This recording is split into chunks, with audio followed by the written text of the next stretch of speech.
Buenos días, esta es la primer clase teórica de la materia Historia de la Educación y la Educación Física en Argentina del año 2018. Este año el equipo docente de la materia decidió cambiar la modalidad de dictado de toda la asignatura.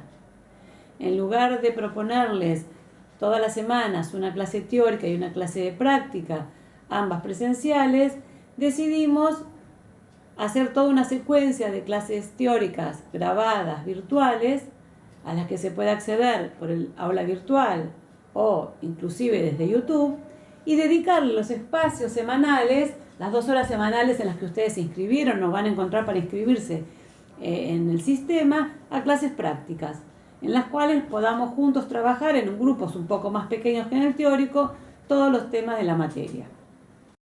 La clase de hoy, la clase primera, tiene también como intención contarles o compartir con ustedes por qué o para qué enseñar y aprender historia en la formación de profesores. Uno puede decir, bueno, en la formación de profesores de historia quizás hay que saber historia, pero ¿por qué hay que saber historia o hay que aprender historia cuando yo me estoy formando como profesor de educación física? Bueno, hay distintas respuestas a esta pregunta. Uno podría decir respuestas como la que en algún momento dio Vygotsky, que era un psicólogo del aprendizaje soviético, que la historia era una formación preparatoria para el estudio teórico. ¿Qué quería decir él? Si uno quiere aprender, si uno quiere desarrollar conocimiento sobre, por ejemplo, qué es la educación física hoy y qué queremos que sea en el futuro, un buen punto de arranque es ver cuándo, cómo empezó a ser y cómo fue cambiando a lo largo del tiempo. Entonces, la idea de un trabajo preparatorio puede ser una de las finalidades o una de las respuestas a la pregunta de por qué aprender o enseñar historia. La otra respuesta que se me ocurre podría darles es que el estudio de la historia nos puede servir para desarmar mitos, es decir, para cambiar esas explicaciones que en algún momento se dieron y que fueron tomadas como válidas o como verdaderas, pero sin mucho sustento empírico, y que a lo largo del tiempo, a partir de la investigación, se reconoce que ya no son verdades ni son explicaciones posibles a partir de haber encontrado fuentes que explican cómo fueron los procesos. Un ejemplo de estos mitos, que alguno de los textos que vamos a leer nos va a ayudar a desarmar, es esta idea que prende bastante en nuestro país, que Argentina es un país de raigambe futbolera porque el fútbol se expandió en las ciudades a partir de que había muchos potreros, ¿no? Asociar el potrero al desarrollo del fútbol es parte del mito. Nosotros vamos a leer un texto de un historiador del fútbol en Argentina que se llama Julio Friedenberg, que dice exactamente lo contrario. Él va a decir que el fútbol se desarrolló en la ciudad de Buenos Aires exactamente en el momento que la ciudad creció y dejó de haber potreros disponibles. Otra respuesta a la pregunta de por qué enseñar y aprender historia es pensar que la historia puede ser una especie de pedagogía para las políticas educativas. Es decir, si nosotros pensamos como docentes que queremos una educación de calidad para todos y en esa educación de calidad está incluida la educación física, el estudio del pasado nos puede servir como una plataforma de formación. Quienes hablan de la historia como una pedagogía para las políticas educativas piensan en un concepto que es el de conciencia histórica. Es decir, la materia, la finalidad de estudiar y aprender historia es para colaborar en la construcción de un particular tipo de conciencia histórica en este caso, cada uno de ustedes. El concepto de conciencia histórica lo desarrolló un pedagogo de la historia alemán que se llamaba Rusen. Y él la definía como, la voy a leer tal cual lo define Braslavsky tomándolo a Rusen, y después voy a parafrasear en un lenguaje que nos haga más fácil de entenderlo. Braslavsky, citando a Rusen, dice: la conciencia histórica es la forma en que está moldeada su capacidad o la capacidad incorporada de cada uno para actuar en la historia como proceso presente utilizando la historia como narración de lo que viene sucediendo e incidiendo en los procesos que vendrán. Diciéndolo con nuestras propias palabras, podríamos decir que la conciencia histórica, entonces, es la capacidad de cada uno de nosotros en actuar en el presente, reconociendo que llevamos en nuestra actuación parte de la historia que nos antecedió y reconociendo también que nuestra actuación presente se propone incidir en el futuro. Entonces, podríamos pensar que esta última respuesta sería la que queremos nosotros tratar de lograr con ustedes. Nuestra idea de la enseñanza y el aprendizaje de la historia en la formación docente es para colaborar en que cada uno de los futuros profesores desarrolle un tipo particular de conciencia histórica respecto de la educación física y de la educación que le permita actuar en el presente mirando hacia el futuro, proponiéndose la utopía que le parezca más deseable para todos y reconociendo las tradiciones y los ejemplos que porta y arrastra sobre sus espaldas. Russell nos cuenta que hay 4 tipos de conciencia histórica. La primera conciencia histórica es la conciencia histórica tradicional. ¿Cómo actúa una persona que actúa con la conciencia histórica tradicional? Esa persona intenta reproducir en la actualidad las tradiciones, las prácticas y las teorías del pasado, quizás aquellas de la etapa en que se formó, sin ponerlas en duda, ¿no? Actúa las tradiciones y con las tradiciones se proyecta el futuro. Otro tipo de conciencia histórica es la conciencia histórica ejemplar. ¿Cómo actúa una persona que se maneja a partir de la conciencia histórica ejemplar? Bueno, en general tiene identificado algunos modelos en la historia de la disciplina en la que trabaja, en la historia de la educación física, modelos de profesor, modelos de instituciones, modelos de enseñanza, y lo que hace en su práctica contemporánea es actualizar esos ejemplos. Otro tipo de conciencia histórica es la conciencia histórica crítica. ¿Cómo actúa una persona que lo hace desde una conciencia histórica crítica? Lo que hace la conciencia histórica crítica nos obliga a quien tiene esta idea a poner en duda las tradiciones y los ejemplos y ponerlos en duda tratando de pensar qué validez contemporánea y qué validez a futuro tiene reproducirlas, replicarlas, actualizarlas. Pero este tipo de conciencia histórica rechaza en general las construcciones y las realidades tradicionales y ejemplares, pero a menudo no logra proponer o construir alternativas a futuro. El último tipo de conciencia histórica para este autor es la conciencia histórica genealógica. La conciencia histórica genealógica, ¿cómo actúa? Reconoce las tradiciones, reconoce los ejemplos, o sea, parte o toma en su acervo los 2 primeros tipos de conciencia histórica, las pone en duda, es decir, critica los ejemplos y las tradiciones en función del contexto en que se desenvuelve en la actualidad, pero no se queda paralizado en esta crítica, sino que se propone apuntar a la utopía, es decir, elegir un fin, una finalidad posible y deseable para todos, y a partir de este recorrido intenta accionar apuntando hacia allá. Entonces, de alguna manera, a nosotros nos gustaría, al equipo docente de la materia, contribuir a que ustedes puedan, de los 4 tipos de conciencia histórica que existen y que seguramente ya está funcionando en la manera en que cada uno de ustedes actúa, logren llegar hacia la conciencia histórica crítica y aún más posicionarse en una conciencia histórica genealógica, es decir, que pueda poner en duda la educación física, el deporte, la cultura física, pero a partir de ponerla en duda, valorice aquello que tiene sentido actualmente y puede permitir, por ejemplo, pensar o llevar la utopía de la educación de calidad para todos. Ahora bien, ¿qué tipo de historia vamos a hacer? ¿Historia de qué cosa vamos a hacer? Nuestra materia se llama Historia de la Educación y la Educación Física en Argentina. Entonces, por un lado, uno puede pensar, vamos a hacer historia de la educación argentina. ¿Y qué vamos a hacer en relación a la historia de la educación física? Y ahí también tenemos distintas opciones. Podríamos hacer una historia de las prácticas corporales que existieron en la Argentina a lo largo del tiempo. por ejemplo, una historia de las gimnasias, los juegos, los deportes, las danzas.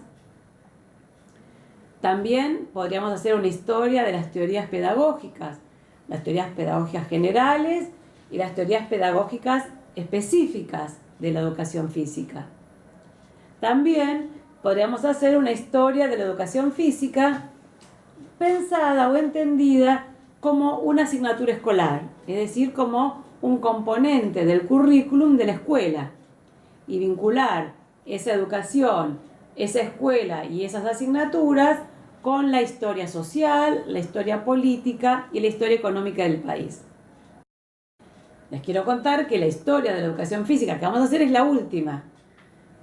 Para nosotros en la materia vamos a definir la educación física como aquel recorte de la cultura con la cual que se inserta, que se integra al currículum escolar, y vamos a entender también a la educación física como una parte de todo lo que la escuela enseña. En esa línea vamos a tratar de entender por qué a lo largo del tiempo la escuela o el sistema educativo enseñó determinadas cosas, organizado en determinados niveles, con acceso a determinados sectores de la población y con determinadas selecciones de contenido. Y la respuesta a por qué lo hizo lo vamos a buscar en la organización social de nuestro país, lo vamos a buscar en la organización política de nuestro país y también en las necesidades económicas. Eso que les estoy contando es hacer una historia social y cultural de la educación física. Eso no quiere decir que no vamos a hablar de las prácticas corporales lúdicas, expresivas, del deporte o de la danza. Los vamos a tener en cuenta porque esta asignatura escolar se conformó en diálogo con aquellas prácticas que existían en la sociedad. Pero no vamos a poner el acento en cómo fueron cambiando los deportes, o cómo fueron actualizándose las gimnasias, o cómo fueron incorporándose o no las danzas, sino que todas esas prácticas corporales que existieron y existen en la sociedad por fuera de la escuela, las vamos a mirar desde la mirada de la escuela, desde la mirada del sistema educativo, desde la mirada del currículum. Y claro que sí, esas decisiones de elegir una u otra práctica corporal las vamos a tratar de comprender en relación a las teorías pedagógicas vigentes.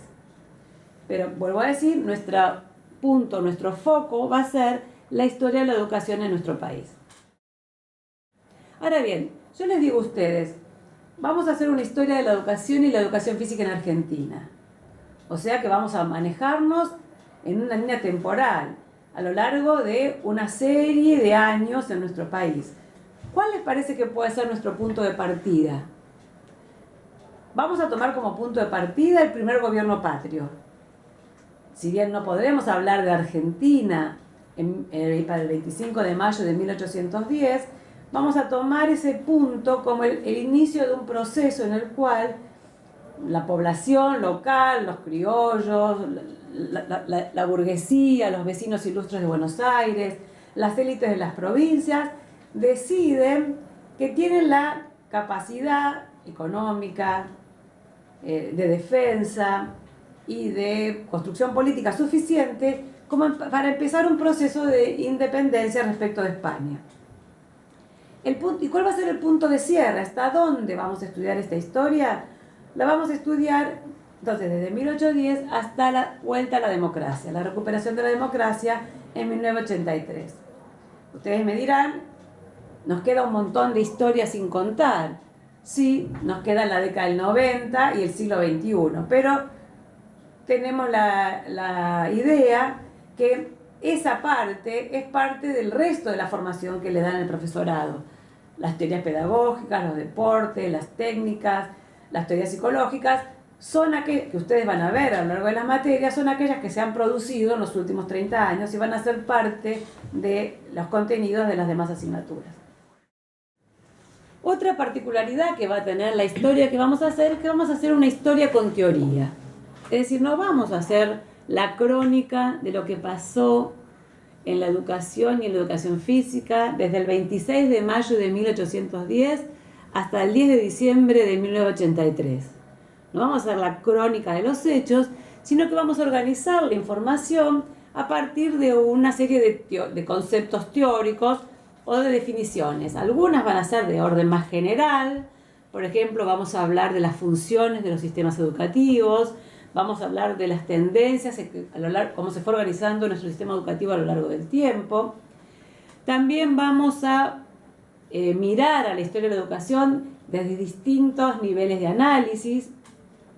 Vamos a mirar el nivel de las políticas educativas, vamos a mirar el nivel de las ideas pedagógicas, vamos a mirar el nivel de las prácticas y las instituciones a lo largo del tiempo. Y también vamos a usar conceptos específicos. Por ejemplo, vamos a plantear qué entendemos por educación física, es decir, vamos a dar, como dije hace un rato, cuál es la definición de educación física que vamos a usar a lo largo de la materia.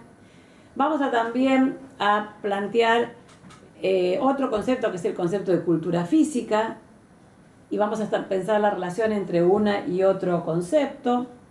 Y también otro elemento que vamos a usar para organizar nuestra historia de la educación es plantear una periodización. Vamos a conceptualizar o definir o organizar esos procesos con algunas categorías teóricas. Por ejemplo, vamos a hablar de los sistemas educativos y la función del sistema educativo en las sociedades modernas. Vamos a pensar en esa función en lugar de la educación física. Vamos a ver las tendencias en la manera en que se fue organizando el sistema educativo y se puede llegar a organizar. Vamos a pensar la historia de la educación física y de la educación mirando 3 niveles de análisis. Vamos a mirar el nivel de la política. Vamos a mirar, el nivel de la política sería el nivel de las leyes, los ministros, los presidentes. Vamos a mirar el nivel de las ideas pedagógicas. ¿Qué se entendía? ¿Cuál era el valor que se le daba a cada asignatura? ¿Cuál era el valor que se le daba a la educación física?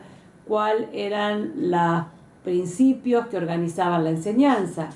Y también vamos a mirar el nivel de las instituciones y las prácticas, que nos vendría a decir, en definitiva, qué fue lo que efectivamente se enseñó y de qué manera se organizaron las instituciones a través de las cuales se enseñaron. Ahora bien, ¿cómo vamos a organizar el relato y el estudio histórico de lo que pasó en la educación y en la educación física en estos largos 173 años que van desde 1810 hasta 1983? Vamos a subdividir estos largos 173 años en periodos históricos que van a estar acotados por hitos o eventos de procesos o hechos que acontecieron a nivel de la política nacional. Mariano Narodowski, que es uno de los autores que ustedes tienen para leer y que es un profesor de Historia de la Educación argentino, dice que este tipo de periodización, que organizar el estudio de la historia marcando momentos delimitados por eventos de la política nacional, se denomina periodización macropolítica. Les voy a poner ejemplos para que se den cuenta de qué estoy hablando. El primer periodo histórico tiene como punto de inicio el 25 de mayo de 1810, es decir, el primer gobierno patrio. Esa reunión, esa semana de mayo, esa reunión en el Cabildo de Buenos Aires, para decidir qué se hacía con el poder político cuando Fernando VII, el rey de España, estaba preso de Napoleón, constituye un hito en la política nacional, en la política argentina. Es el punto en que la población argentina, bueno, los vecinos prestigiosos, los comerciantes de Buenos Aires, algunos militares, algunos referentes de la iglesia, me refiero, quizás no toda la población de Buenos Aires se puso a pensar esto, pero lo que se llaman las fuerzas vivas de Buenos Aires empiezan a pensar que quizás acá podría empezar a gestarse una unidad política diferente de España. A eso llamamos un evento macropolítico, tiene que ver con la política que eventualmente iba a ser nacional. El punto de cierre de todo el largo periodo de estudio es el 10 de diciembre de 1983, es decir, la asunción del primer presidente democrático luego de la larga dictadura cívico-militar que padeció nuestro país. Otro hecho político de nivel nacional. En el medio de estos dos hitos vamos a ir organizando otros momentos, otros hitos históricos, por ejemplo, 1880, cuando se pone en marcha el proyecto de la Argentina moderna, 1930, con el primer golpe de Estado, 1955, un segundo golpe de Estado. Ese tipo de evento político, esos tipos de eventos políticos son los que nos van a dar los momentos de inicio y de cierre de cada etapa de estudio. ¿Y por qué hacemos una periodización de ese tipo? Porque entendemos que entre estos dos hitos históricos de tipo macropolítico hubo un momento, hubo una etapa, hubo un periodo en el que se fueron desarrollando y estabilizando, es decir, organizándose, una serie de hechos, procesos, ideas que se mantuvieron a lo largo de ese tiempo y que cambian cuando este hito macropolítico produce una modificación en el ejercicio del poder. Ahora vamos a empezar a desarrollar algunos de los conceptos de nuestra historia con teoría. Para empezar vamos a hablar de los niveles de análisis. Vamos a usar el texto de Mariano Narodowski, el que mencioné en las últimas ideas del tema anterior, para explicar las recomendaciones que él da para el estudio de la historia de la educación. Narodowski empieza diciendo que el estudio clásico o tradicional de la educación, o los primeros historiadores de la educación, se ocuparon de estudiar la historia de las políticas educativas. Es decir, para estos historiadores, la historia es la historia de las decisiones del Estado. Entonces, la historia de las leyes, la historia de la designación de los ministros y, por lo tanto, obviamente, de los presidentes, la historia de la creación de las instituciones, los ministerios, las direcciones, los departamentos, como mucho la historia de las sanciones de los planes de estudio. Narodowski dice que esta historia, que es una historia macropolítica, a esto la llama macropolítica, porque es la historia de las producciones del Estado o de la política a nivel nacional, es una parte de la historia de la educación. Nosotros no podríamos decir que sabemos historia de la educación solo porque podamos recitar o establecer relaciones entre las leyes que se sancionaron, quiénes eran los presidentes, quiénes eran los ministros o qué tipo de instituciones había. Eso nos permite conocer una parte de la historia. Por eso, Narodowski dice, hay otra línea para pensar la historia de la educación, que es la historia de la pedagogía, de las ideas pedagógicas, o sea, qué principios, qué ideas, qué valores sustentaron a esas políticas, a esas leyes, a esas decisiones de programas y planes de estudio, a la designación de uno u otro ministro. Entonces acá tenemos ya dos niveles de análisis, o dos niveles para estudiar. Yo puedo decir, si yo sé quiénes fueron los ministros, los presidentes, las leyes y los programas, y además sé qué ideas sustentaban a todas estas decisiones políticas, tengo una noción más completa de la historia de la educación en el país. Pero yo les pregunto a ustedes, ¿alcanza con saber hoy, por ejemplo, quién es el ministro, cuál es la ley y qué ideas pedagógicas están vigentes para que, por ejemplo, un marciano entienda cómo es la educación en nuestro país? Claro que no, hace falta algo más. Para poder saber cómo es la historia de la educación en nuestro país, tenemos que sumarle a la política y a las ideas las instituciones y las prácticas educativas concretas, es decir, cómo se traducen día a día en lo que hacen las personas, ¿no?, aquellas ideas pedagógicas y aquellas decisiones de política educativa.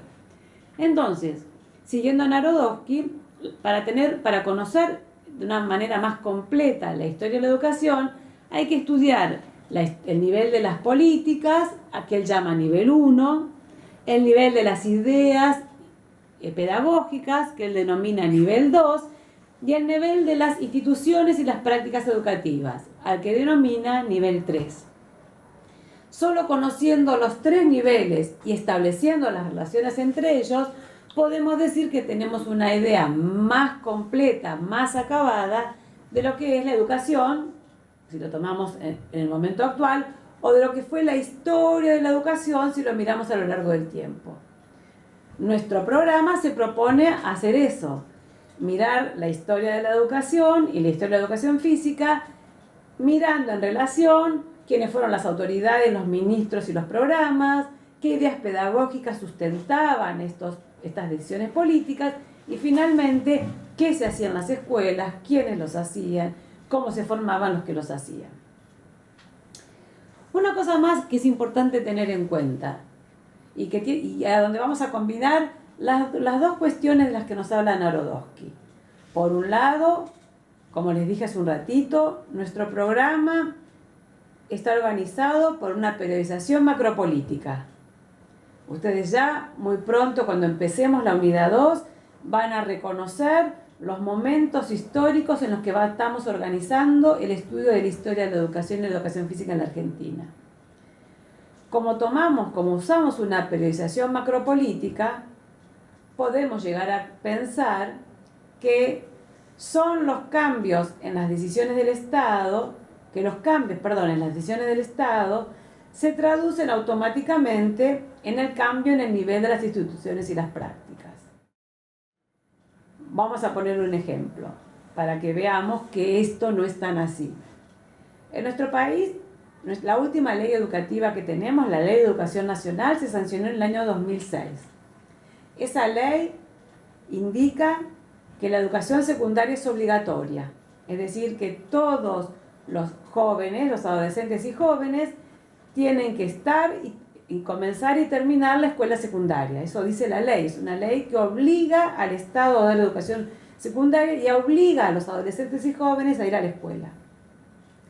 Si nosotros solo nos quedáramos con el nivel macropolítico, estaríamos seguros que todos los adolescentes y jóvenes de la Argentina están o han terminado la escuela secundaria. Pero si nos vamos al nivel de las instituciones y las prácticas, si miramos los listados, las planillas, los censos, la matrícula escolar, vemos que ni todos los adolescentes y jóvenes están en la escuela secundaria, ni todos los que están la terminan. Entonces, acá tenemos evidencia histórica que una decisión, un cambio al nivel macropolítico, la decisión de decir, de prescribir, de indicar que la educación secundaria sea obligatoria, que se hizo en el año 2006, todavía no se tradujo al nivel de las instituciones y las prácticas. Las instituciones y las prácticas están haciendo esfuerzos importantes por lograr incorporar a todos los alumnos a la escuela secundaria y lograr que los alumnos terminen. Entonces, el nivel macropolítico, algo que puede estar definido en el nivel macropolítico, no puede estar concretado en el mismo sentido, en el mismo momento, en el nivel de las instituciones y las prácticas. Pensar que estas dos cosas, que estos dos niveles cambian a la vez, pensar que un cambio en una ley significa automáticamente un cambio en la realidad, o sea, un cambio en las instituciones y las prácticas, es pensar desde lo que Narodowski llama la falacia, es decir, el equívoco de la covariancia, de creer que estos dos niveles de análisis varían a la vez. Otro ejemplo para entender qué queremos decir con falacia de la covariancia o qué quiere decir que los dos niveles educativos, el nivel de lo macropolítico y el nivel de las prácticas e instituciones, no varían a la vez, otro ejemplo tiene que ver con la otra ley de obligatoriedad escolar, que fue la ley 1420. La primera ley de obligatoriedad escolar que tuvimos a nivel nacional y que en el año 1884 prescribió que los niños de 6 a 14 años de edad tenían que estar en la escuela primaria. Es decir, prescribió la obligatoriedad, la gradualidad y la gratuidad de la educación elemental. Esa ley se sanciona en 1884, obligando a los padres a mandar a sus hijos a la escuela, obligando al Estado a crear escuelas en todos los pueblos, obligando al Estado a formar maestros. Sin embargo, el cumplimiento efectivo de esa ley recién se pudo dar en la segunda mitad del siglo XX. Vuelvo a decir, una ley que se sancionó en 1884, podríamos decir que recién en 1960 logra cumplirse incorporando a un 80% de niños en edad escolar primaria en la escuela primaria. Entonces, del nivel macropolítico de la sanción a nivel de las instituciones y las prácticas pasaron por lo menos 80 años. Esto no quiere decir que el Estado haya querido incumplir con la ley, sino que para que una decisión macropolítica se traduzca en prácticas e instituciones efectivas, tiene que pasar procesos de construcción y de implementación. Para nosotros es importante tener en claro la falacia de la covariancia o el riesgo de manejarlos con la falacia de la covariancia, porque cuando uno piensa en el pasado, estos ejemplos pueden ser muy claros, pero a veces en el presente uno puede tener la ilusión, y más que una ilusión es pensar desde la falacia de la covariancia, que una decisión política se traduce al día siguiente en que todas las escuelas y todas las prácticas se van a modificar en el mismo sentido. Tener en cuenta esta idea de la falacia y la covariancia también nos permite entender que continúen ideas pedagógicas o continúen instituciones y prácticas educativas, más allá de que hubieron varios cambios políticos en el nivel macropolítico. Esto es un elemento que vamos a poder reconocer no solamente en la historia de la educación, sino también muy claramente en la historia de la educación física y de la formación docente en nuestro país. Uno de los conceptos teóricos que vamos a usar para el estudio de la historia de la educación y la educación física es el concepto de sistema educativo. Yo le podría decir, por ejemplo, que el sistema educativo es el conjunto de instituciones a través de las cuales se gobierna, gestiona, administra, provee, distribuye la educación en un país. Es decir, es el conjunto de ministerios, oficinas, instituciones, ¿no?, de todos los niveles educativos. Braslavsky, que es uno de los autores que ustedes tienen para leer, dice que los sistemas educativos los sistemas educativos modernos, o sea, los que se crearon hace 200 años, cumplen 3 funciones. La primera es distribuir conocimientos, valores, actitudes, ideas a la población. La segunda función es estamentalizar a la población a partir de los saberes, ideas, valores de los cuales se van apropiando. ¿Qué quiere decir esto? Uno podría decir que si uno transita a un nivel de sistema educativo, puede ubicarse en una posición, en un estamento en la sociedad al que podríamos identificar como nivel educativo alcanzado.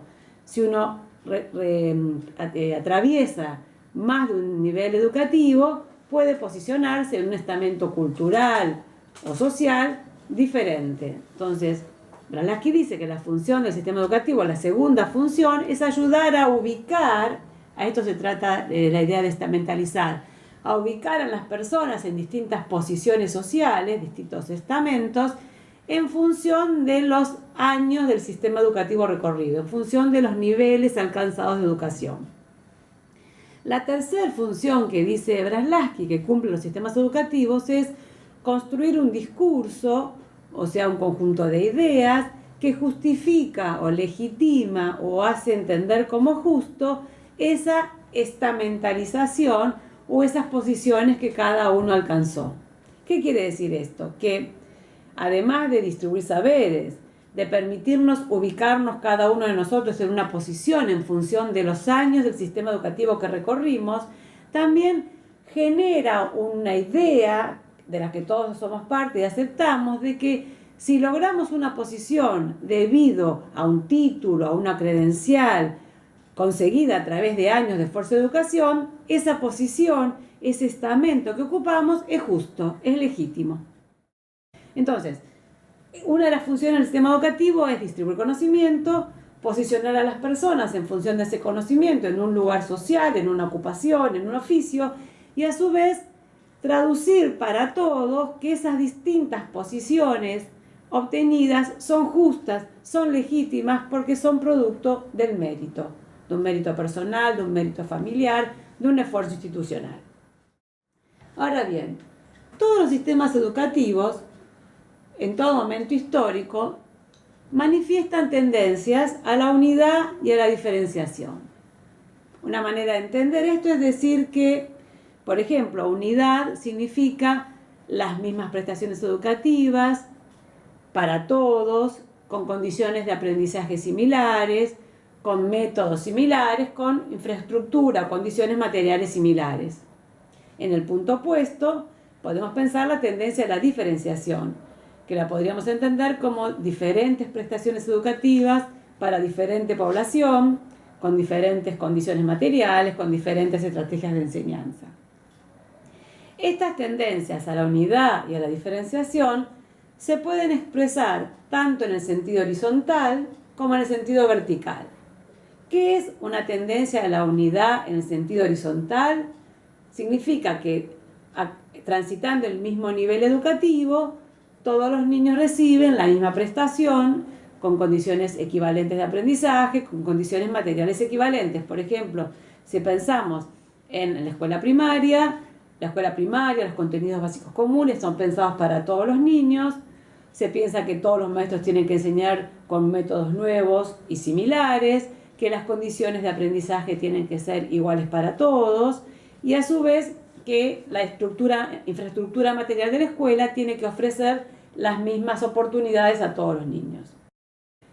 ¿Qué entendemos por diferenciación en el eje horizontal? Bueno, justamente lo contrario, que hay diferente prestación educativa, aún en el mismo nivel primario, o sea, diferentes escuelas primarias, que enseñan no todas lo mismo, que no ofrecen a todos los niños las mismas condiciones, que no tienen a los maestros todos formados de la misma manera. Vuelvo a decir que lo que Brolaski dice que los sistemas se manejan entre estas tendencias, a la unidad, tratando de dar a todos lo mismo, o a la diferenciación, lográndole dar a todos cosas diferentes. También hay puntos intermedios.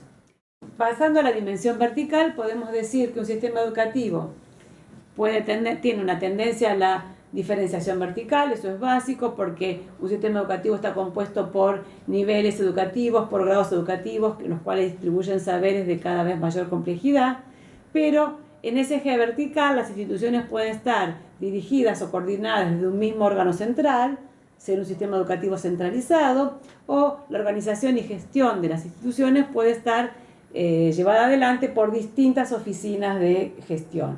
Nuestro sistema educativo actual, por ejemplo, es diferenciado desde el punto de vista vertical, no solamente porque hay grados y niveles, sino porque también está descentralizado y las escuelas, instituciones de cada provincia están reguladas por un ministerio de educación o una oficina de educación provincial. Estas tendencias a la unidad y a la diferenciación se combinan con otras dos funciones del sistema educativo, que es la función de democratización o distribución de saberes, o la función opuesta, que es la de concentración o monopolización de saberes. ¿A qué nos referimos con que el sistema educativo distribuye y democratiza saberes? Si me posiciono entre fin del siglo XIX y mediados del siglo XX, diría, un sistema educativo democratiza y distribuye saberes cuando está organizado con tendencia a la unidad, es decir, piensa para todos los niños que recorren la escuela primaria los mismos saberes, con los maestros formados de la misma manera, con edificios escolares construidos con la misma calidad y con los mismos recursos metodológicos. Y esa idea de tendencia a la unidad es la que lleva a la democratización o distribución del conocimiento acumulado. En el sentido opuesto, y ubicándome en el mismo momento histórico, podría decir que si el sistema educativo no estaba organizado con tendencia a la unidad, sino con tendencia a la diferenciación, es decir, que algunos grupos, sectores, clases les distribuía un tipo de saber que no distribuía para otros, esa tendencia de organización diferenciada con tendencia a la diferenciación del sistema educativo permitiría o daría lugar a que en algunos de estos grupos, clases o sectores se concentre el saber, es decir, se ejerce el monopolio respecto a determinados saberes que en última instancia dan habilidades, poderes y posibilidades.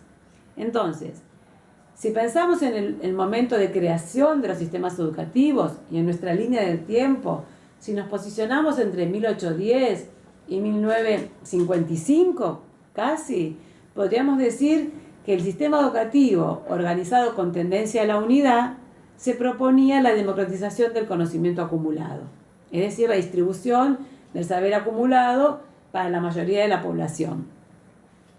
Y que esto rompía con el monopolio del saber que pudo haber existido antes de que se organizara un sistema educativo nacional, cuando la educación era una cuestión privada, particular, cuando cada uno recibía la educación que podía por el sector social al que pertenecía, por ejemplo.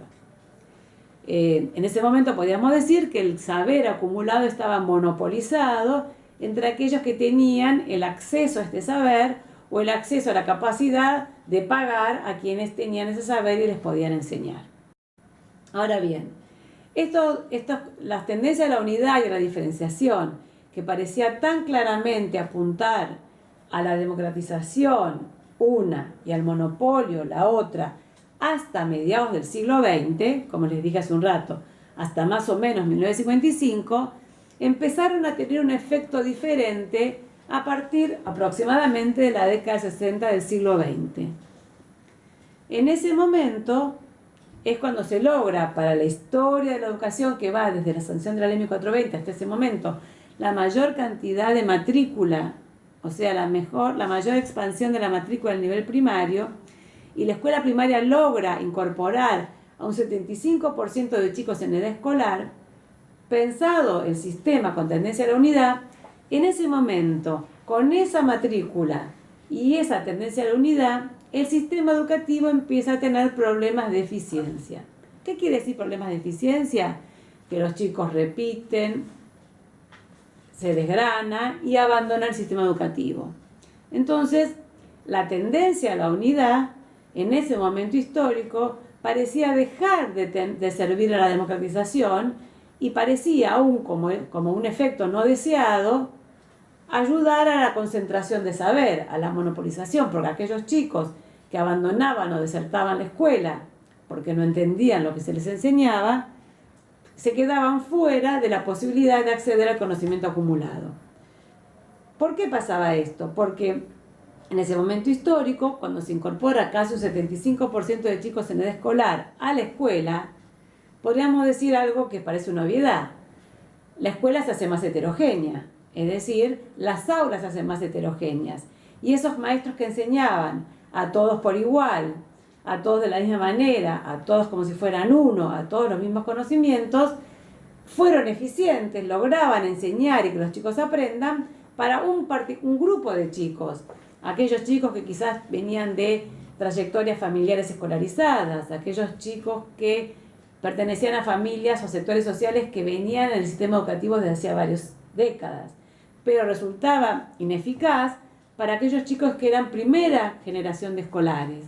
A estos chicos la tendencia a la unidad los dejaba fuera.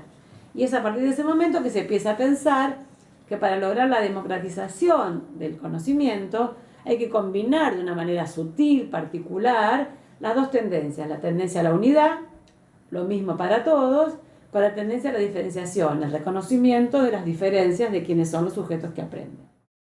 Entonces, en términos generales, estos conceptos de unidad, diferenciación, democratización y monopolio nos permiten entender qué pasa con los procesos de selección de conocimiento, de distribución del conocimiento y con la diferenciación del conocimiento vinculada a la diferenciación social. Hay otros dos conceptos importantes que plantea Braslavsky que están vinculados a todo esto. Uno es el concepto de segmentación. El concepto de segmentación hay que pensarlo en la dimensión horizontal del sistema educativo. La segmentación es la diferenciación horizontal llevada a su máxima expresión, llevada a un grado tal que se asocia a la clase social de pertenencia de los alumnos. ¿Qué quiero decir con esto? Cuando digo diferenciación horizontal, me imagino todas las escuelas primarias de gestión pública de la provincia de Buenos Aires.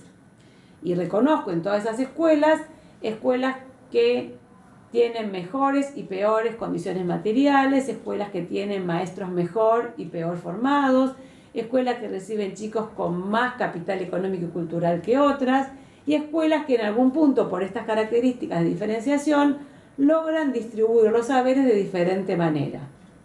Eso nos habla de un nivel primario diferenciado, con tendencia a la diferenciación. A nivel de las instituciones y las prácticas, ojo, porque la ley no dice eso. A nivel macropolítico, Todos los niños deberían aprender lo mismo y tener el acceso al mismo tipo de conocimientos.